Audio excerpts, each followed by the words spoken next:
Hello மக்களே, இன்றைக்கி பாலியில் இருக்க ஒரு டெம்பிள் பற்றின ஹிஸ்ட்ரிஸ் தான் பார்க்க போகிறோம். இந்தோனேஷியாவோட பாலி தீவில் இருக்க புகழ்பெற்ற எம்புல் தீர்த்த கோவில் புரா தீர்த்த எம்புல் கிபி 962 வர்மாதேவ வம்ச அரசன் ஸ்ரீ சந்திரபய வம்சத்தால் கட்டப்பட்டிருக்கு. இது நீர்க்கடவுளான விஷ்ணுவுக்கு அர்ப்பணிக்கப்பட்ட ஒரு புனிதமான நீர்க்கோயில். இங்கே இயற்கையான புனித நீரூற்று உடலுக்கும் ஆன்மாவை தூய்மைப்படுத்தும் ஆற்றல் கொண்டதாக சொல்லப்படுது. கிபி 962 வர்மாதேவ வம்சத்தோட ஆட்சியின் போது தான் இந்த கோவில் வளாகம் உருவாக்கப்பட்டிருக்கு. புராண கதை என்ன சொல்லுதுன்னு பார்த்தீங்கன்னா, மயாதனவா அப்படிங்கிற தீய அரசனுக்கும் இந்திர கடவுளுக்கும் இடையே போர் நடந்திருக்கு.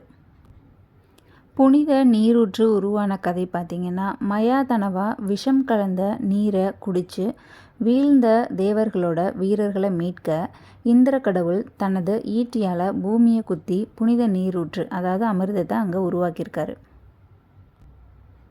பாலினிய மொழியில் தீர்த்த எம்புல் அப்படின்னா புனித நீரூற்று அப்படின்னு பொருள்.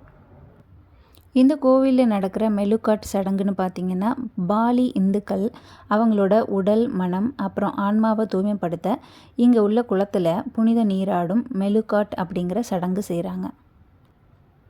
ஒரு பெரிய நீரூற்றை சுற்றி தான் எம்புல் தீர்த்த கோவில் அமைஞ்சிருக்கு. இந்த கோவிலில் 3 பிரிவு இருக்குது. முன்முற்றம், மத்திய முற்றம், உள்முற்றம்னு. ஜவாபுரானா முன்முற்றம், ஜபா தெங்கானா மத்திய முற்றம், ஜெரோன் அப்படின்னா உள்முற்றம். இப்படி 3 பிரிவுகளாக இருக்குது. ஜபா தெங்காவில் தான் 2 குளம் இருக்குது. அதில் 30 நீரூற்று பொழிவு அமைப்புகள் இருக்குது. அந்த நீரூற்று பொழிவு அமைப்புகளுக்கு பெங்கலு காத்தான், பெபர்சிகான், சுந்தமாலா, பஞ்சுரான் செத்திக் அதாவது விஷம் அப்படிங்கிற பெயர் சூட்டப்பட்டிருக்கு. இந்த கோவிலில் நடக்கிற மெலுக்கட் அப்படிங்கிற புனித நீராட்டு விழா தான் சிறப்பாக கொண்டாடப்படுது. ஓகே மக்களே, இதே மாதிரி நாளைக்கு வேறொரு வீடியோவில் பார்க்கலாம். எல்லோரும் சந்தோஷமாக இருப்போம், நல்லாவே இருப்போம். டாடா.